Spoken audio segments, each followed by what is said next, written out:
Lofia, Unia, Lofi won't go.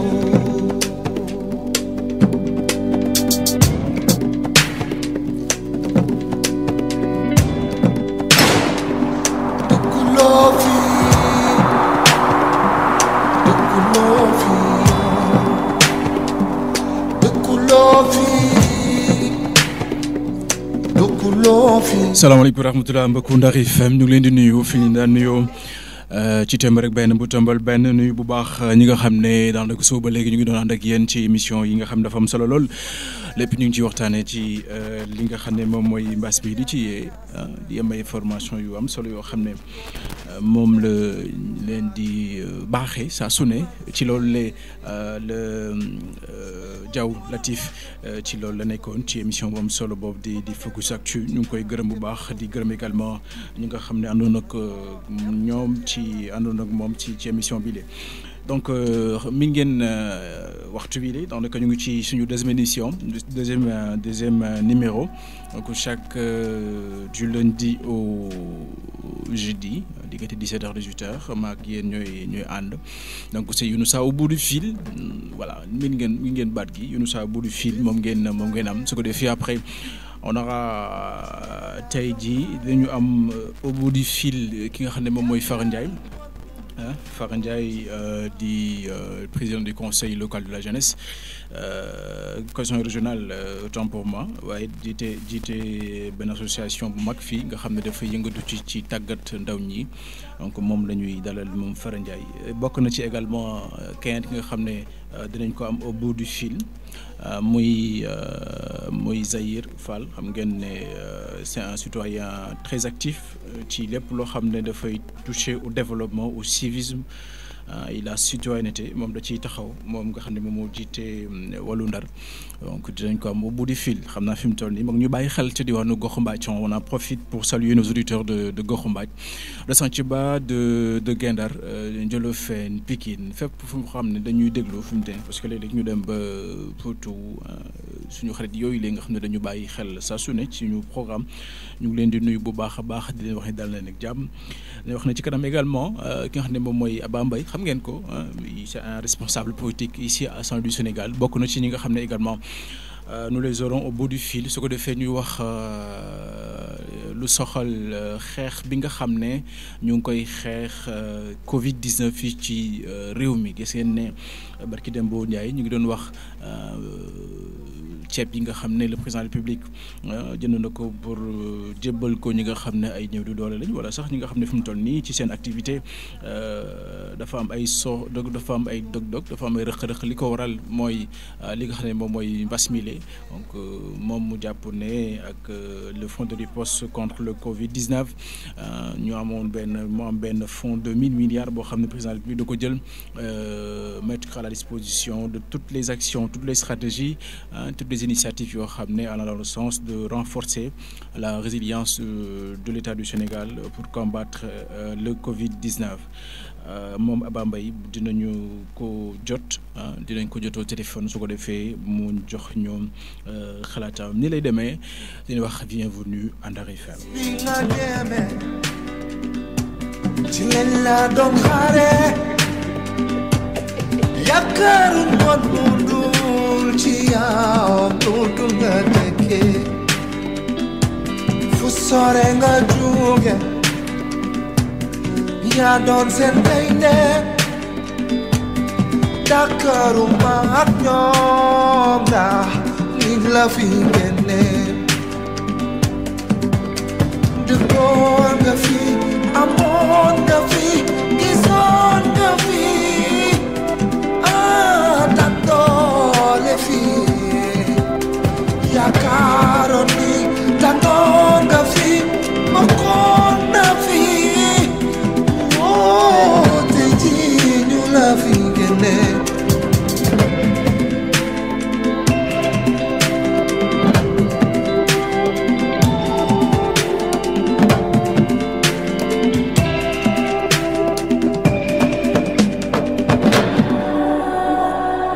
dëkkuloo fi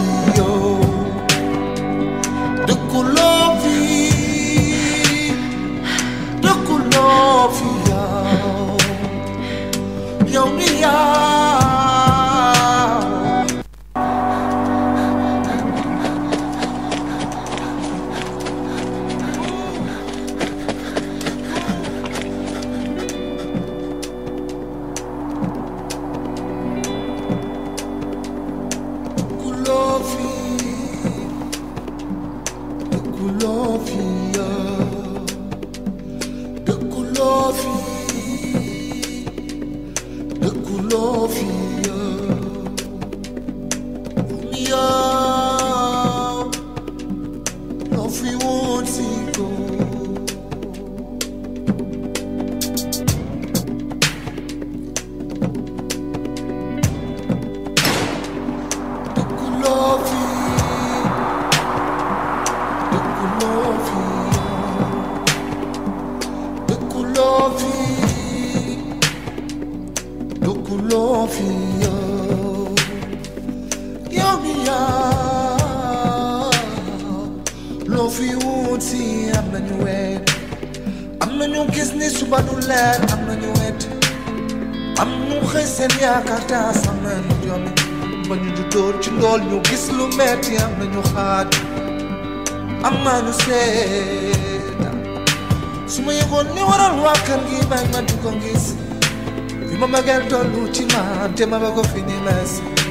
Mesdames et messieurs, 17h passé de 14 minutes ñu leen sant bu baax ci topp geeg wóolu gi en ligne nous avons Babacar Mbaye ñu ngi lay siyaar bu fekkee fi mu toll nii yaa ngi ñuy dégg wax ñu ndax waa Ndar yëpp ñu ngi lay déglu fi mu toll nii Cheikh bi ñu ngi lay siyaar salaamaaleykum wa rahmatulah.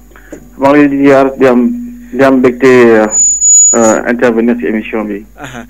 di fàttali mbokk yi ki ñu am comme invité di Ababacar Mbaye ci tur boobu lañ ko gën a xamee sëñ Babacar ñu ngi lay siyaar di la bàyyi nga nuyoog waa Ndar fi mu toll nii suñu mbokk yu Ndar ñu ngi lay bàyyi xel xam naa certainement. waaw maa ngi nuyu Ndar yëpp Ndar ba Pikine ba Sanc ba Ngalel di nuyu ñëpp di masawu ñëpp. surtout jamono ji ñuy dund muy jamono bu doy waar ci Sénégal di doy waar ci àdduna. ci lu kenn xalaatul woon. et je pense que fàttali la ci kenn ku nekk ci ñun mu delluwaat ci borom bi xam ne moo fi nekk xam ne moo dogal xam ne amuñu dara lu dara war ñu lu ñu sant mooy jaamu ko. kon nag ñu ngi ñaan yàlla lii mu yem fii ba conséquences économiques yi am ci àdduna bi yëpp ñu koy njotto mu mën a am fu mu yem. ndax lii bu continuer dañ doy waar trop. ci impact économique xam naa dinañ ci ñëw léegi ci biir waxtaan gi waaye li ñuy njëkkee rek daanaka li président de la République déclaré état d'urgence ak léegi bu matul weer li ci desee bëreetul naka nga jàngatee ni nguur gi gérer crise bi boobaak léegi. waaw nguur gi ni président de la République je pense que il a très tôt pris la mesure gravité situation bi. je pense que d'abord démarche une démarche transversale de rencontrer tous les leaders de l'opposition et ça aussi il faut se féliciter approche bi leader de l'opposition am yëpp dem wuyu ji ko pour ñu xam ni que l'heure est grave. L'heure est grave au-delà du fait que simplement on a une crise sanitaire ak benn virus bu mel ne kenn xalaatu ko woon et nous tous nous avons conscience que notre système sanitaire nos manières de vivre sunu nu ñuy dundee Sénégal suñuy cosaan suñuy aada suñu nekkin dafa nekk loolu tamit dafa favorable ci virus bi ni muy doxee ni muy yokk ci bi askan bi mais aussi conséquences économiques parce que entreprise yu bëri dinañ nekk à l'arrêt entreprise yu bëri dinañ bàyyi seen ay liggéeykat ndax économie bi dafay taxaw koom-koom bi dafay taxaw koom-koomu àdduna bi mooy taxaw ku ñu yeewoon bés ni di nga xëy bés avion yi duñ daw dara du daw àdduna bi ñëpp tëju seen kër naan ko confinement je pense que kenn du ko xalaat donc à moyen long terme suñu dëkk àdduna bi dañu nekk benn danger bu ñuy gete muy la pauvreté en grande masse la famine en grande masse le chômage en grande masse et ça bu tolloo foofu réew mi yëpp a war a manko bokk ndey bokk bàyyi taxaw am taxawaay mu commencé ci président de la République def na état d'urgence def na couvre-feu et puis citoyens yi kenn ku nekk comprendre loolu et je pense que les Sénégalais dans leur ensemble à 95% respectent les consignes li des nag mooy ñaan yàlla nu ñu yàlla dimbale ba ñu weesu lii. d'accord leneen li nga xam ne également bëgg naa ci am sa xalaat gis nañ ne fan yii coowal ceeb li je pense que le cas de 6 milliards même si le président le ministre Amadou Mansour Faye indi na ay démenti par rapport à ça mais nooy jàngatee ci fi ñu toll ci on est en période de guerre même ci buñ nekkee guerre sax pour ñu juboo suñu biir jafe-jafe la lan moo war a li ni mel. waaw xam nga aussi man bokkuma ci ñoo xamante ne dañuy négativer débat bu jógee jarul ñu koy xool aspect négatif cela montre que y a une veille citoyenne cela montre que am na ñuy taxaw di saytu affaires yi ñoonte ne c'est vrai que ñu ngi dimbali nit ñi mais les gens n'ont pas aussi duñu bàyyi nit ñi parce que simplement que on est en état d'urgence que ku ne def lu la neex il y a un esprit de veille qui est là, les gens sont attentifs de suivre li nga xamante ne mooy xew. Donc ça c'est quelque chose de positif qu'il faut noter.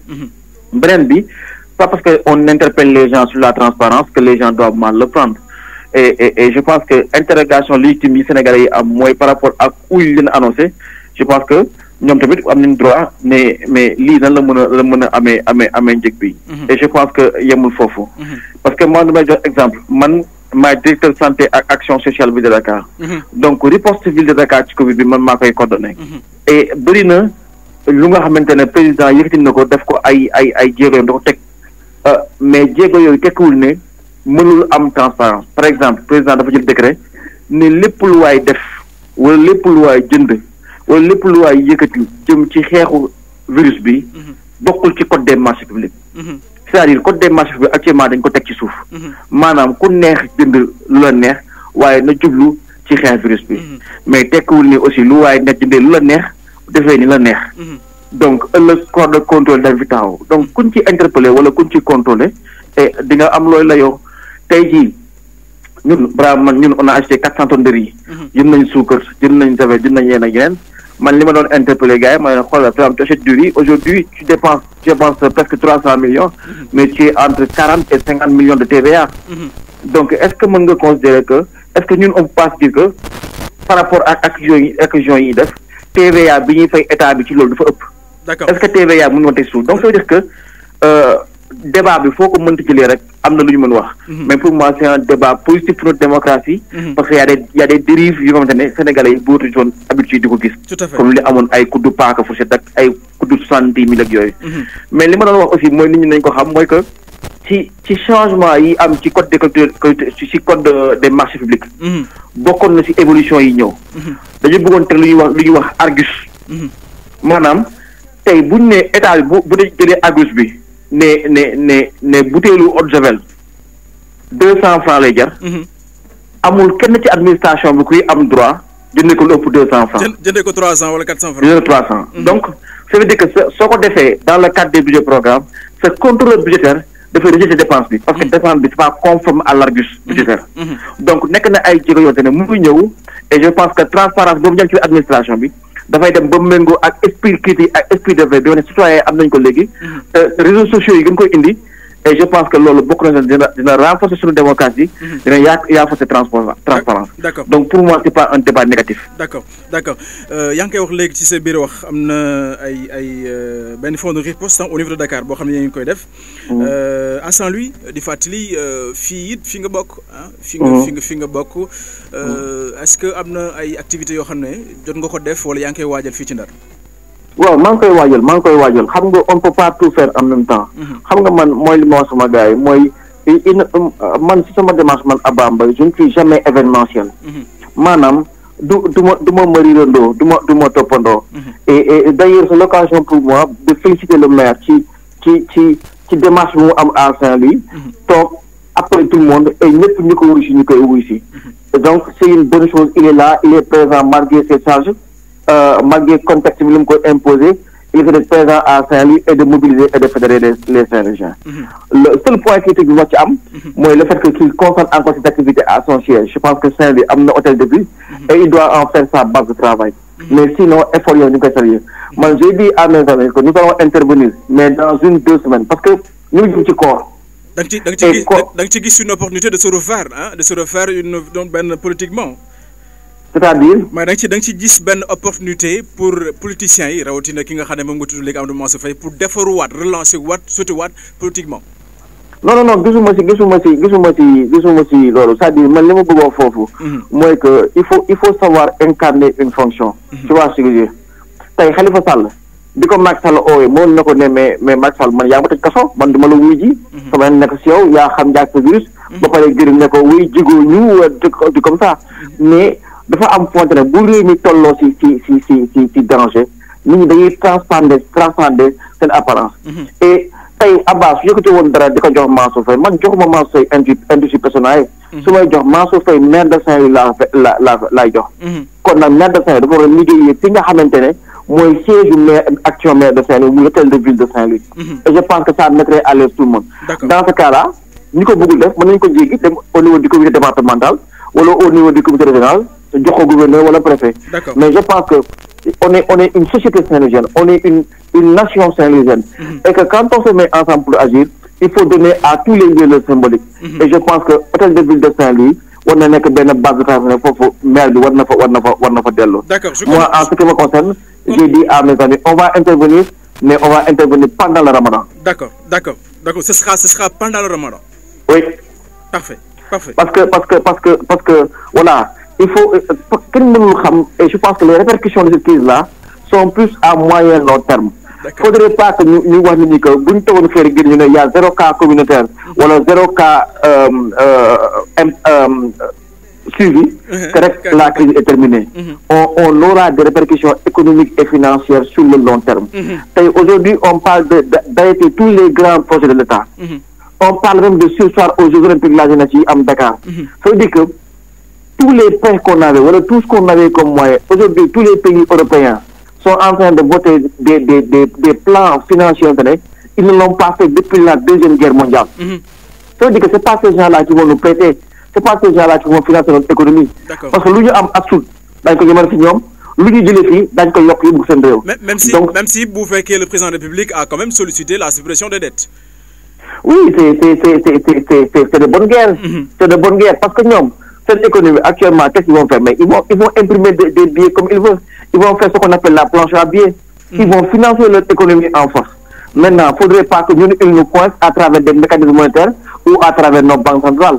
Donc, à partir du moment où nous, on est en difficulté comme eux, il faut faire un moratoire sur la dette pour que nous arrêtions sur le remboursement de dette et que le peu de trésorerie qu'on a ici serve aux Sénégalais. Parce que 90% de notre économie et de notre dette aussi remontent dans leur pays. Aujourd'hui, Orange, ce sont des entreprises françaises, les bénéfices, nos dépenses, nos finances publiques, ce qu'on dépense en travaux publics ou en recettes, va remonter au niveau de leur pays là. Donc, il ne faut pas nous prendre notre chemise, nous prendre notre pantalon et nous prendre notre caleçon, à la limite on sera nus, et ça on peut l'accepter. Donc un moratoire, un stop sur la dette pour qu'on garde nos recettes, pour qu'on garde notre trésorerie, pour qu'on puisse agir pour les Sénégalais. Benen riposte parce que fu mu toll nii on parle d'un plan riposte contre le Covid-19 naka nga gisee beneen lan moo war a doon taxawaayu Sénégal bu ñu yàlla defee ñu génn parce qu'on reste toujours optimiste que feebar bi dinañ ko daan ci Sénégal mais buñ ko daanee naka la ñuy fexee rebondiraat ensemble.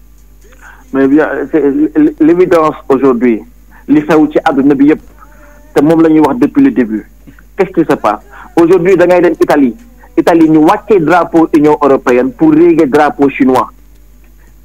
Bi ñu soxlaa ay masques, les Français ont dit non, les Allemands ont dit non. Ça veut dire que qu'est-ce qui se passe? Aujourd'hui, ce sont les États qui se battent tout seuls.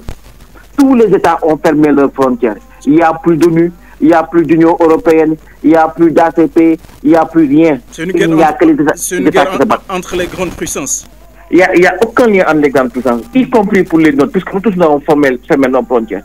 Ça veut dire que il est important pour nous de restaurer nos États, de retrouver la force de notre État, la capacité de nos États à agir pour les populations, pour les Sénégalais, et qu'on arrête de nous acheter des illusions de modernité sur le dos des générations futures. Aujourd'hui, à quoi nous sert un terre qui n'est pas encore terminé alors qu'on a mis plus de 1000 milliards? Dama ne nañu bàyyi tubaab bi lu ñu jëkk ci rek jaay ñu ko ba ñu bëggee jaay terre dañu ñëw forcé ñu terre ñu jënd ko tey terre def nañ ci lu toll benn junni milliard ana junni milliard tey terre bi eggul soxla nañu xaalis lu mu ñu jëriñ dara kon nag nañu defaat suñu état bi dañu defaat état levier état li li état di liggéeyee mooy administration ñu defaat suñu administration il y a trop de ministères il y a trop de postes de dépenses. Ce président jógee na la damay defar sama état parce qu'il y a trop de véhicules mais il y a trop de véhicules parce qu'il y a trop de postes d'administration. damay jox benn exemple tey ban ministère la jëm isaan muy le ministère de la santé et de l'action sociale. Et le ministère de l'intérieur. Mais xoolal santé action sociale avant ministère boobu dafa amoon doole tellement surtout action sociale am que dafa demoon ba amoon sax ay NTSS école buy former ay travailleurs sociaux. buy former ay assistants sociaux. tey kon ñooñu tey bu ñu doon tey di séddale wala di jàppale ministère boobu moo nekk au centre. Tout à fait. Mais on a vidé ce ministère-là. On a créé un commissariat à la sécurité alimentaire. on a créé une agence pour la solidarité nationale pour gérer les bourses de solidarité. On a créé une agence pour la CMU. On a agencialisé ce pays de sorte à ce qu'on a vidé les ministères de leur contenu. Et aujourd'hui, on nous parle d'un ministère du développement communautaire des terres ou un ministère de l'équité territoriale. Comme si on n'avait pas un ministère de la décentralisation, du développement des territoires. Comme si on n'avait pas une agence de développement des territoires. Comme si on n'avait pas un conseil pour le dialogue, une commission nationale pour le dialogue des territoires. Comme si on n'avait pas un conseil de collectivités territoriales. Comme si on n'avait pas une agence de développement municipal. Et ainsi de suite. Je me suis demandé la position du Tiki Bob, le Haut Conseil des collectivités territoriales.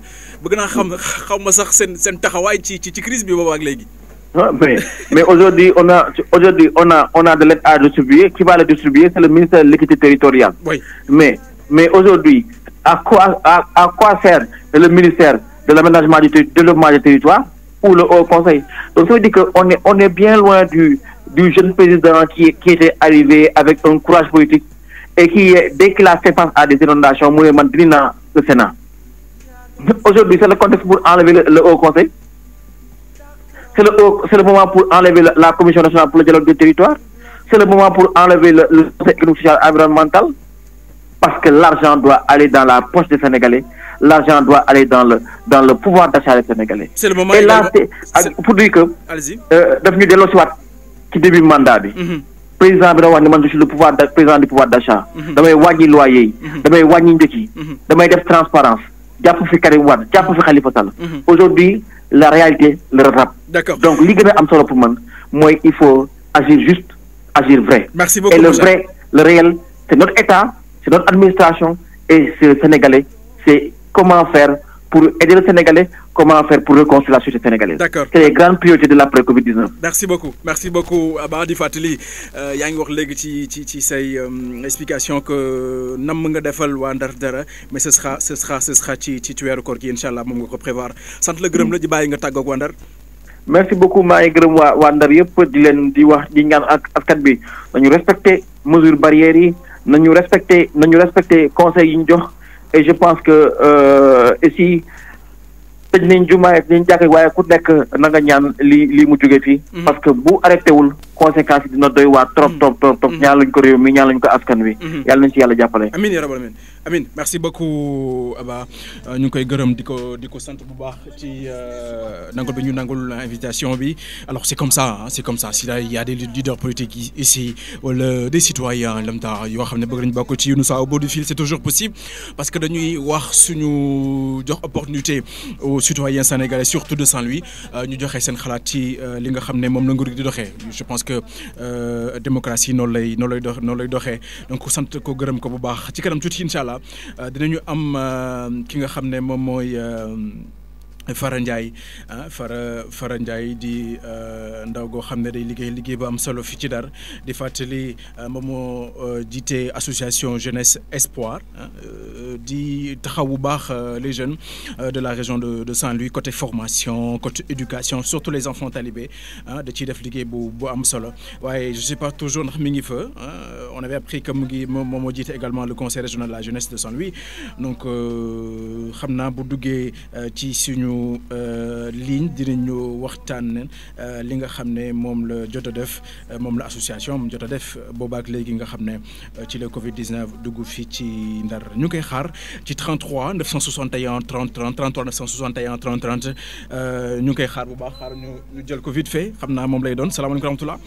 waaleykum salaam. Cheikh bi ñu ngi lay ziar. Moussa Sa ñu ngi alhamdulilah. noo def. maa ngi fi jàmm bu baax a baax. Alors rapidement avant ñu dugg ci li ñu war a waxtaanee dégg nga sànq certainement Abba ban commentaire ngay am ci analyse am. waaw asalaamaaleykum d'abord avant tout maa ngi nuyu askanu Saint-Louis yëpp di masaw bu baax a baax ci loo xamante ni mooy dal na ci Sénégal te tamit mu dal ci àdduna bi yëpp muy jàngoro ji nga xam te ne mooy mi ngi lëmbal àdduna bi muy Covid-19 di rafetlu bu baax a baax intervention bu Abba am parce que nekk na aussi tamit un jeune boo xam te ni bëgg na Ndar te gëm na Ndar te mi ngi def liggéey bu am boo xam te ne mooy lu am solo am na comment dirais-je ay quelques interventions yu mu def yoo xamante ne am na loo xamante ni ñun da nga koy kii comment dirais-je da nga koy bokk mooy partagé ko parce que tey mooy tey crise bi fu mu toll donc am na lu bëri loo xamante ni mooy da feeñal te mu gën a wane comment dire mooy yan ñooy les priorités yoo xamante ni état bi fa la war a mën a comment dire wala mën a intervenir ak tamit loo xamante ni mooy Sénégal actuellement aussi na lay doxee rawatina aussi mooy tamit comment dire la commune de Saint-Louis boo xamante ni ñëpp ñoo ko bokk. parce que c'est le moment ñu xool parce que je pense que yàgg nañu ko décrier donc waxoon nañu yàgg na am na ay institution ay direction yoo xam ne c'est direction budgétivore que dañ ko war a retirer et c'est le moment ou jamais de voir li nga xam ne baaxul ñu mën ko soppi ci doxalinu réew mi. waaw parce que dafa nekk mooy moment boo xamante ni c'est-à-dire que bu ci jógee dana war a commander ba mën def benn genre état des lieux boo xamante ni ñu xool ay institutions yoo xamante ni am na une pertinence par rapport ak doxalinu Sénégal ak Sénégal maanaam nu mu mel yooyu ñu jëm ko commander ci maintenir maintenant yeneen yoo xamante ni commander gis nañu à ce que suñu kanam maanaam amul genre impact bu mag ci askan wi maintenant yooyu ñu jéem a xool maintenant comment yooyu nan leen jéem a changer wala nan leen jéem a war a mën a fusionner parce que même bu ñu ko xoolee même sax ci wàllu mooy xëy ndaw ci wàllu emploi bi mais y a pas mal d'agences yoo xamante ni ak de direction yoo xamante ni comment dire mooy ñu ngi fi ce sont des décisions budgétivores te booy xool à la limite amul benn impact bu significatif par rapport aussi ak besoin yoo xamante ne mooy ndaw ñi am nañ ko seen wàllu comment dire mooy xëy comme de la même sorte aussi tamit comment dire mooy si wàllu tamit mooy kii si wàllu tamit enfant yi kii ñëpp la daa am loo xam ne ay genre résonance lay doon parce que des fois tamit da ngay poser la question pourquoi quel est comment dire mooy lan mooy comment dire mooy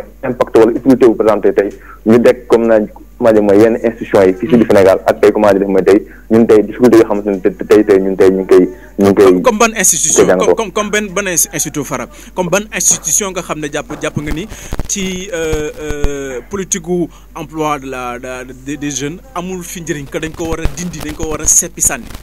waaw parce que bu ñu xool xam nga bu ñu xoolee tey CMT institution yi bu ñu jëlee si wàllu mooy emploi des jeunes gis nañu tey CMT y a pas mal d'institutions yoo xam te ne ñu ngi fi ñu ngi wax lu mel ne comment dire mooy ANPEJ parce que d'abord au début maanaam lu taxoon mooy le président comment dire mooy defoon kii ANPEJ te ñëpp salué woon ko woon parce que gisoon nañu à ce que mooy am na institutions yu bëri xam te mooy ñu ngi fa woon amoon na ay ANAMO amoon na comme ay ANEJ amoon na ay FMPJ mooy entre autres le président mooy gisoon ni à ce que mooy lii nii c'est budgétivore te maintenant comme amul impact bu significatif par rapport ak maintenant pour jëm a yaxanal moo tax muy institutions yëpp ñu dafa ñoon leen maanaam si biir ANPEJ nga xam te ANPEJ nag ñoom lay gérer une politique boo xamante ni da ko destiné en matière mooy d'emploi auto-emploi mooy ndaw ñi mais tey jii bu ñu gisee tey jii tey mooy am na ANPEJ mi ngi liggéey loo xam te ni mooy mi ngi liggéey mooy liggéeyam am na lu mel ne comment dire si mooy DER xam mooy teg nañ ko ba bëkk Demba Ndiaye boo ñëwee si biir ministère boo ñëwee si biir ministère de l'emploi déjà comment y a des programmes yoo xam te mooy ñu ngi fa boo jëlee daa wax comment dire mooy 3FPT boo jëlee si daa wax mooy PF2 boo jëlee si mooy daa wax comment dire lu mooy direction de l'emploi nga ne bi ministère de l'agriculture aussi daa si mooy waaru ANIDA daa wax sama ay yeneen kuréel yoo xam ne actuellement tey mooy tey ñu ngi fi pour mun a accompagner mooy ndaw ñi pour bu leen war a mën a jàppale alors que maintenant yooyu yëpp moo nag centré si benn genre ministère boo xamante ni maanaam dafay gérer loolu noonu mu am une bonne coordination am une bonne articulation par rapport comment dire ak loo xamante ni moom la jeune yi mooy soxla en tant que tel mooy sur le terrain comme tey ñu def Sénégal tey xam nañ tey ñun tey notre politique emploi aujourd'hui est orienté vers l'auto-emploi moo tax ñu dégg pas mal de fonds ak saa moo tamit initiative yu ñu demande mooy jeunes yi pour assurer maintenant que ñoom ñu mën a entreprendre. D'accord merci beaucoup pour l'intervention sur les propos de Abba Mbaye ñu ngi koy gërëm au passage di fàttali mbokk yi ki nga xam ne mooy suñu deuxième invité di Fara Ndiaye Fara wax naa ko léegi nekk na ni koo xam ne da nga yëngatu bu baax ci wàllum formation des jeunes moom moo tax sax sa intervention ñu sentir ko lool parce que bokk na ça fait des années nga ci yëngatu waaye rawatina également les enfants talibés maa ngi koy wax léegi qu'à travers l'association Jeunesse Espoir da nga ciy def lu am solo sànq bi mu lay présenté bëgguma woon wax ne yaa ngi toujours à la tête du conseil régional de la jeunesse. waaw. d'accord maa ngi si ma kuréel gi. d'accord merci alors ñu gis ni fan yi ñu génn am na action yu am solo yoo xam ne def nga ko ñu bàyyi nga delluwaat si ak lu waral taxawaay boobu noonu ci xeex bi ñuy xeex Covid-19. waaw juste que ñun bu ñu xamee Fara Ndiaye daanaka avant mu doon président conseil régional de la jeunesse dafa nekk si benn kuréel boo xamante ni ma nekk Jeunes Espoir ba léegi ma nekk le directeur exécutif de l'organisation Jeunes Espoir boo xamante ni ci li mu yëngatu mooy ci ëpp mooy si wàllu éducation si wàllu formation si wàllu institut économique ak si wàllu migration. Maintenant am ay cibles yoo xam ne moom la ñu yëngatu ak ñoom mu di mel ne comment dire mooy les enfants et jeunes en situation de vulnérabilité avancée. loolu moom moo tax ko ñun ba ñu gisee comment dire mooy kii bi Covid bi maanaam tey samay jeexantal boo xamante ni am na ci askan wi surtout aussi moo tamit si ay couches yoo xamante ni dinañ xaw a mooy fàtte wala xaw a léser alors que maintenant ñooñu gën a leen mën a impacté mais lu mel ne comment dire mooy les enfants talibés ak les enfants comment dire vivant avec un handicap. loolu moo tax comment dire ñun au niveau de l'AIGE on avait pensé à une subvention d'urgence pour dans le premier temps mën a ñëw comment dire en appui de 30 daara ak 20 familles yoo xamante ni ñu fa nekk dañu gis avec un handicap. loolu mënul tax ñun de manière indirecte xam ne du noonu laal mooy 500 enfants mooy à travers cette action boo xamante ni defoon nañ ko maa fu gën a mën a defee mooy mën leen appuyer en termes de vivre lu mel na comment dire ay ceeb vermicelle diwlin suukar ak saabu wala tey seen ma tey xam nga ne ñooñu ñëpp seen activité ci mbedd la ko yaakaaroon te tey seen ma tey xam nañ tey feebar bi kenn xamul koo yor te tim saa mooy lu gën a wóor mooy nit ñi toog seen biir kër te maintenant pour ñu mën toog seen biir kër foog ñu am loo xam ne ñoom moo na war a mën a ci jëfandikoo mooy si wàllu boobu noonu loolu ma ne ko ñun au niveau de l'AIGE ñu defoon boobu action pour mën a commencer mooy ñëw en aide dans un premier temps aare daara mais à des familles yoo xamante ni ñu fa nekk ay waay laagaloonu mu nekk loo xamante ni da nga ko defoon pour mu leen soutenir bu baax a baax pour ñu mën toog seen kër. d'accord ñuy rafetlu taxawaay bu am solo parce que je l'habitude de dire ci jafe-jafe ci moment bi la ñu xamee dëgg citoyen bi nga xam ne am na njëriñ amal na njëriñ askanam ci jamono ji parce que bu jafe-jafe amee il faut que ca fa nga féetee rek foofu ngay jàppale sa askan ñuy rafetlu bu baax taxawaay wi lee nga xam ne am nga ko ci xeex bi nga xam ne moom la ñuy xeex fi mu ne collectivement ensemble moom la ñuy xeex li nga xam ne moom mooy Covid-19 léegi li nga xam ne bëgg naa ko am ci sa xalaat également on est à Saint-Louis gis nañ mouvance bi tamit nga xam ne le Amadou Mansour Faye maire de Saint-Louis woote na ko ban jàngat nga ci am ak yow noo ko gisee. waaw nekk na mooy loo xamante ne mooy commande day da nga koy rafetlu parce que depuis sa njëlbeen ba waaj affaire bi dalee suñu kaw gisoon na woo commande day convier toute la jeunesse pour ñu mun a toog autour d'une table mun a réfléchir mun a waxtaan pour xool lan mooy nekk mooy contribution mooy jeunes yi ci xeex bi parce que tey sa mooy xam na commande day tey say potentialité bu nekk ci jeunes yi nekkul commande mooy si kenn te ñun à travers nos différents démembrement ñoom ñu ngi ci biir kii bi quoi ñu ngi ci biir xeex bi te ñu ngi ci biir comité bi pour mun a dérouler comment dire ay activités comme nu ko waree comme man lu tax gën ma si kii parce que man yàlla dafa ma jiite la jeunesse régionale donc damay gérer mission de coordination ak d'accompagnement si comment dire mooy ci 41 collectivités territoriales yoo xamante ne ñoo nekk comment dire mooy dans la région de Saint-Louis te bu ñu xoolee au niveau local déjà le conseil communal de la jeunesse mi ngi fi te mi ngi liggéey lu am solo deneen ko le conseil départemental de la jeunesse ak ay mouvement ak les mouvements ci en place. D'accord donc Cheikh bi jaajëfal bu fekkee amul leneen looy dénk waa Ndar surtout rappeler leen les mesures yi nga xam ne war nañ ko mën a jël ak tiit nañu mais ñu dalal leen wax leen ne bu ñu respecté mesures yi rek wàññi génn yi yàlla dañu ñu dooleel ba ñu daan li nga xam ne moom mooy feebar bi li nga xam ne moo yëngal fi mu ne àdduna wërngal këpp. waaw parce que feebar bi nekk na feebar boo xamante ne mooy feebar bu doy waar te daanaka mooy laalu dong aspect sanitaire yi maanaam lépp la laal même l'économie comment dire sénégalaise bu ñu déggee comment dire récemment président bu ñu adressé à la nation am na lu mu wax mun tey sa mooy tey ñun ñu nañ yaakaar suñu comment dire ci kii bi toll si 6% mais bu atul comment dire tey ji tey dafa nar a mooy wàcc ba si 3%.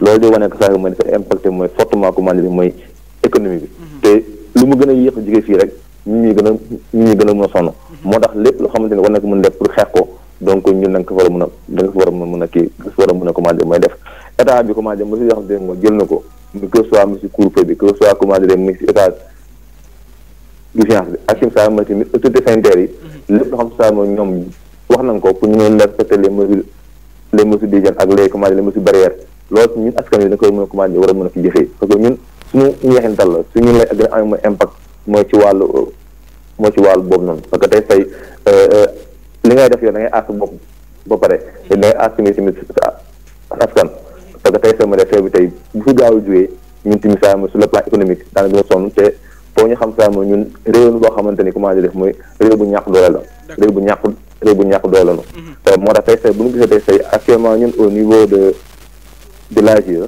actuellement avec nos partenaires ñu ngi am na benn kii bu ñu def benn enquête bu ñu nekk di def pour xool comment dire yenn entreprise de jeunes yoo xam ne ñoom ñoo fi nekk yoo xam ne comment mooy feebar bi mooy impacté na leen mooy bu baax a baax seen wàllu comment dire seen wàllu mooy doxalin parce que pour xool noo leen di jàppale pour xool ñooñu na leen di mën a ci jàppale bëggoon naa am sax sa xalaat parce que j'ai oublié que à travers association bi nga tudd léegi da ngeen di jàppale bu baax ñi nga xam dañuy lancé wu ci entrepreneuriat le président de la République ci mesures yu mu jël bokk na ci taxaw ñi nga xam ne ils sont dans l'entrepreneuriat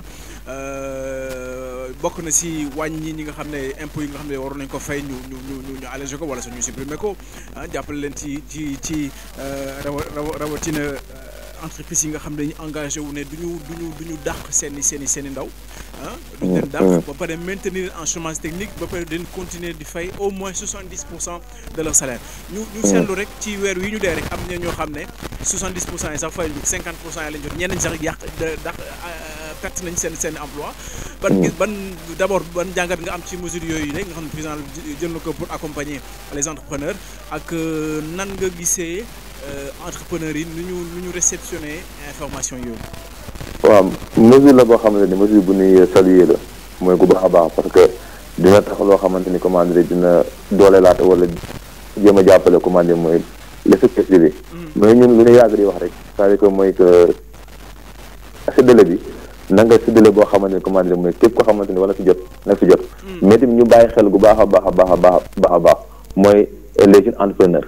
parce que tey xam na tey ñun tey seen doole demeewul mooy nenn ñi ma si ay entreprise maanaam mel comme na yenn entreprise yi mel comme yenn entreprise yoo xam ne yu am doole xam ne mën nañ jël mooy mën nañ dékku mooy yenn affaires yi donc ça mooy que li nga xam ne président tey prévoir na ko pour dimbale comment dire secteur privé wane si war a mën a comment dire ma tenir en compte mooy bu baax a baax les jeunes yoo xam ne actuellement ñoom ñu doon lancé comment dire mooy dans le emploi te tey mooy tey bu ñu xoolee tey mooy tey ñu si bëri si ñoom des fois dana comment dire mooy ki jël ay prêt ci banque bi moo tax bu amee benn affaire boo xam ne ñun dafa lancé wàllu boobu noonu mooy que saa ko ñun ñu demande à ce que mooy état bi c'est-à-dire que entrepreneur yoo xam ne nekk ay jeunes yoo xam ne ñoo amoon na mooy ay kii prêt mu si banque yi ñu xool ñooñu nan leen ñëw mën a yokkale benn genre différé boo xamante ni dafay nekk mooy comment dire mooy 3 mois doon valable même si du fekk da nga ko jàppale mais tey du fekkee ni ki tey lu mu doon yaakaar en terme de production mu amatu ko donc bu bëggee maintenant bëgg tey beneen charge bëgg fay location bëgg fay mooy banque yi taxaw ko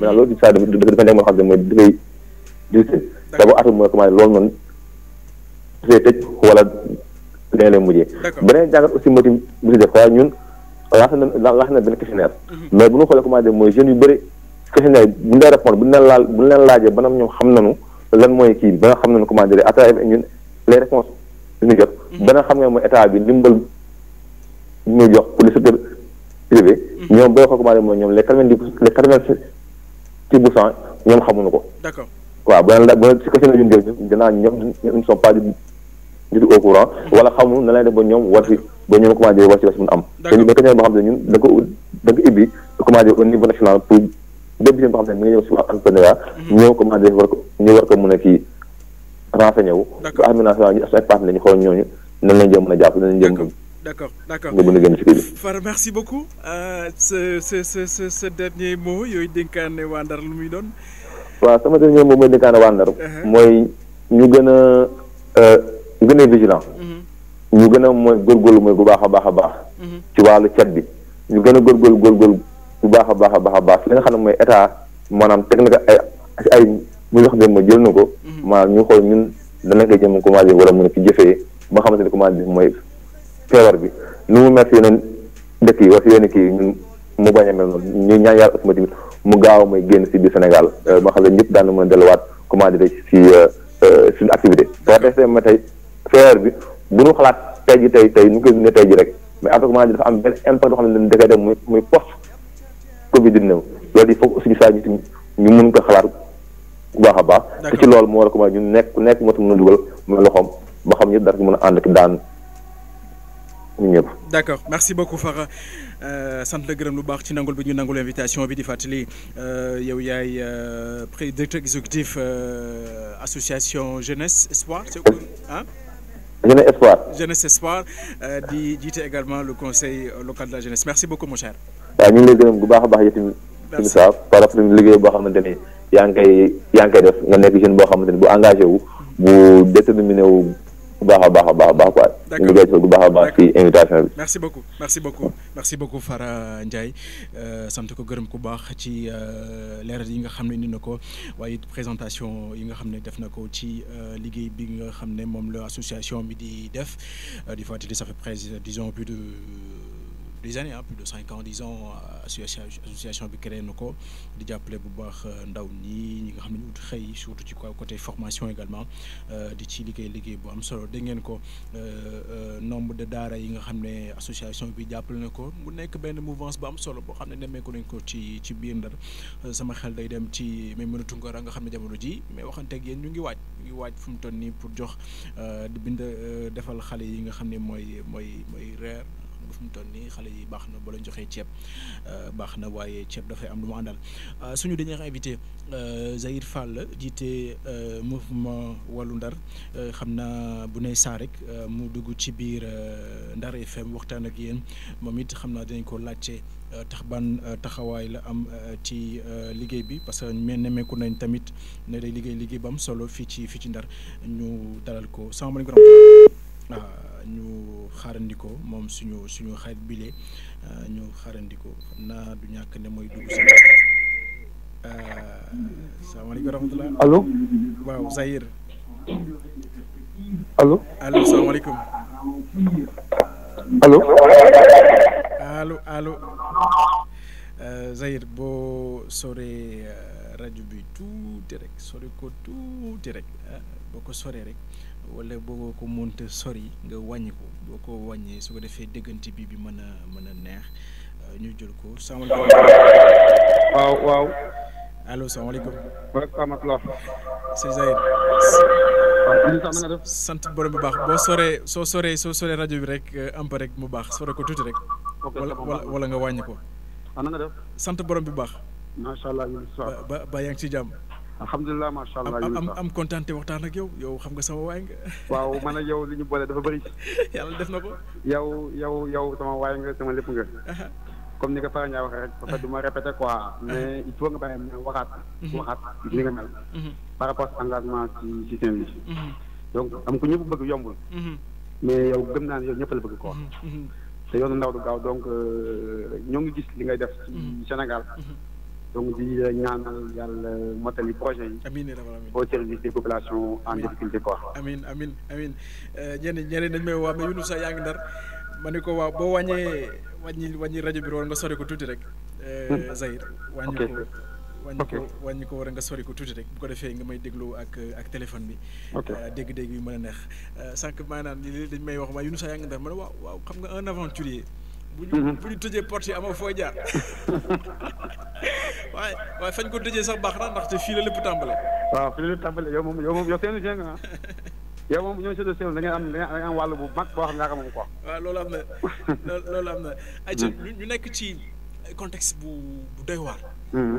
bugguma sax tiitalaat. waaye tey rek amaat nañ beneen cas communautaire. ñun ñëpp ñu xam ne.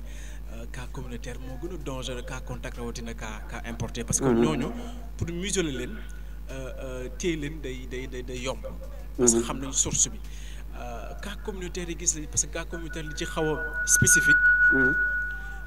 xaw a spécifique mooy xamuñu fan la doomu jàngoro bi soxe ko fu la ko jëlee ki nga xam ne am na feebar bi kan moo ko jox waaw te fi mu toll ni Sénégal daanaka 20 doomu aadama wala sax lu ko ëpp ñoo xam ne ci contact cas communautaire lañ ko amee.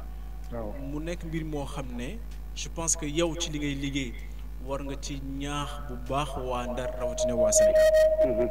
waaw comme ni ko waxee parce que au début on disait cas importé ba bi cas importé jeex donc ñu am actuellement benn jafe-jafe muy cas communautaire te cas communautaire li tax mu doy waar feebar bi dafa nekk feebar boo xam ne yow bu la dalee pendant 14 jours yow doo xam mu ngi sa yaram donc da ngay doon dem marché seeti say copain naan ataaya dugg si oto yi donc si bu période d'incubation bi jeexee nag ngay commencé sentir effet yi fekk yow si boobu yow wàll nga ko ñoo xam ni xam nga ni yàlla nga wàll moo tax feebar bi nekkoon loo xam ne vraiment dafa laaj d'abord éducation morale d'abord nit ki maanaam yow bu dee da ngay dem fi ngay dem amalu la njëriñ nga toog sa kër wala bu dee mënoo ñàkk dem boo demee nga respecté les mesures d'hygiène nga xam ni ministère wax na ko distanciation 1 mètre bi wala à défaut nga takk masque wala boo génnee bay ñëw nga raxasu ak savon wala madaar parce que cas communautaire instant bi nii moo ñu nar a indil jafe-jafe te loolu nit ku nekk yaa ko war a def slogan nga ne kat man kat feebar bi duma ko wàlle maanaam nit ku ne yaa war a def un combat ba nga xam yow nga ne man feebar bi bëgguma keneen am ka donc mu nekk un combat personnel ba xam ne tu te protèges et tu protèges l'autre parce que à partir de ça bu ko ku nekk defee combat wam je pense que ku nekk aar boppam aar ñeneen ñi parce que feebar bi dina gën wàññeeku cas communautaire yi dina nekk de vieux souvenirs quoi. d'accord leneen li nga xam tamit sàkkoon naa ko ñu waxtaane ko. mooy daanaka léegi transport ceeb bi ñëw fu mu doon nii boo demee ci borom kër yi li ñuy waxtaanee ceeb bi rek ceeb bi xam naa sekkee nekk jawee ni ceeb bi rek lañ teg bët fu mu toll nii. mais fi mu ne gis nañ ne fii ak daanaka démb ak barki démb bi ñuy waxtaanee yëpp mooy. ni transport bi war a cher même bu fekkee le ministre du tutelle joxe na ay leeral ne du 6 milliards comme ni ñu ko doon annoncé ci réseaux sociaux yi. waaw waaye beneen jàngat bi mu ci am rek mooy est-ce que réew mi tolluñ fenn foo xam ne pour ñu booloo xàccandoo dóorandoo tënuñu fii ci Sénégal. mais gis nga Younoussa Sénégal suñu defoo mooy 12 mois sur 12 on fait de la politique. Gis nga au début le président avait appelé à rassembler à dialogue au niveau du palais où toutes les forces vives de la nation autour vraiment ci problème coronavirus. Mais il a fallu distribution ceeb bi ñëw rek nga gis tendance yi commencé di leer. nga gis yenn opposants yi tu vois commencé sànni xeer yenn politiciens yi profité aussi tu vois ku mere monsieur le maire wala nangam xam nga rek tu vois. alors qu'au début on s'est dit que on va taire toutes les armes. teg lépp ci suuf am benn ennemi am benn adversaire muy le coronavirus. mais actuellement distribution ceeb bi nii kii ni 6 milliards la kii ni 2 milliards la kii ni moins 2 milliards la. finalement yooyu day nekk benn jaxasoo boo xam ne. population bi sax dañuy gën a tiit. te man une saa affaire ceeb bi am naa si benn xalaat. ba ma permettre ma wax ko ci émission bi. donc je pense que xam nga en fait le président avait engagé en 2017 day atteindre autosuffisance alimentaire.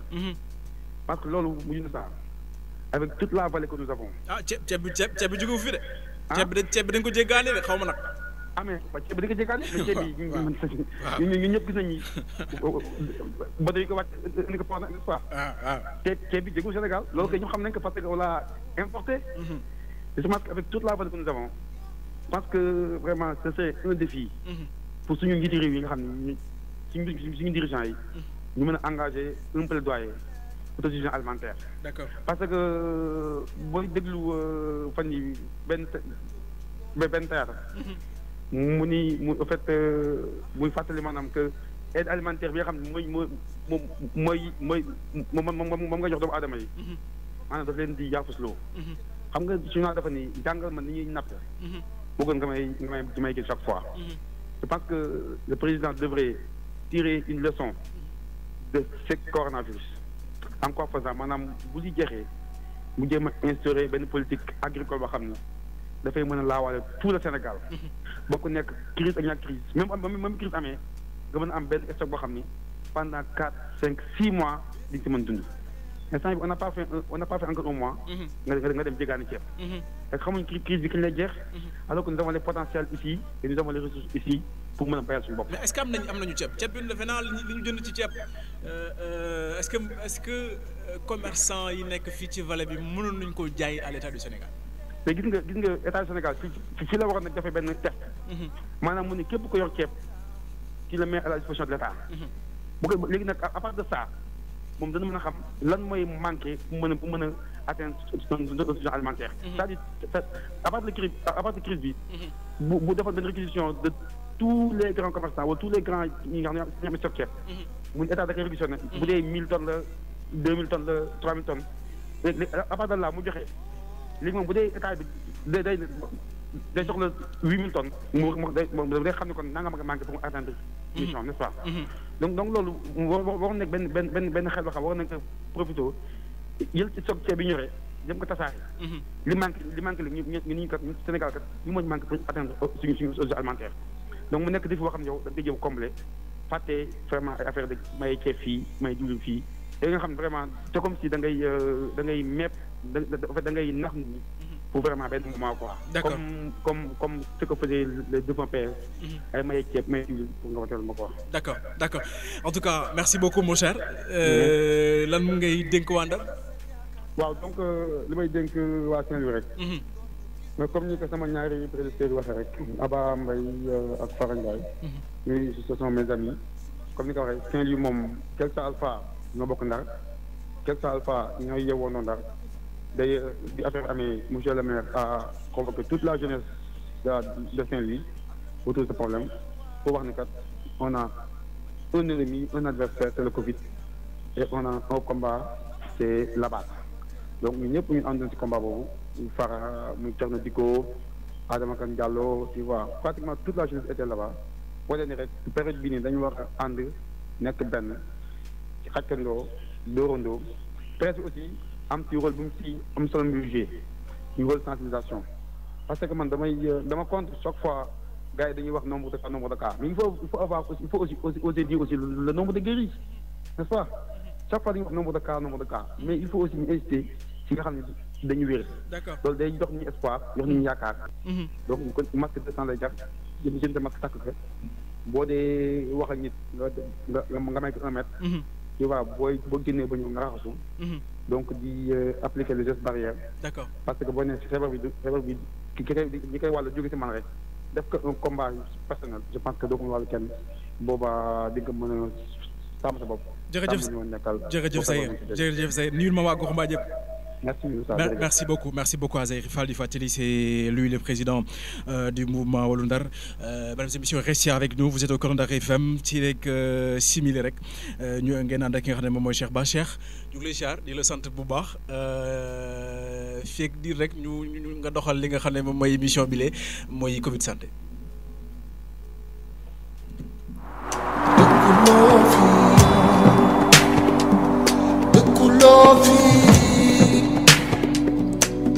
Loo fi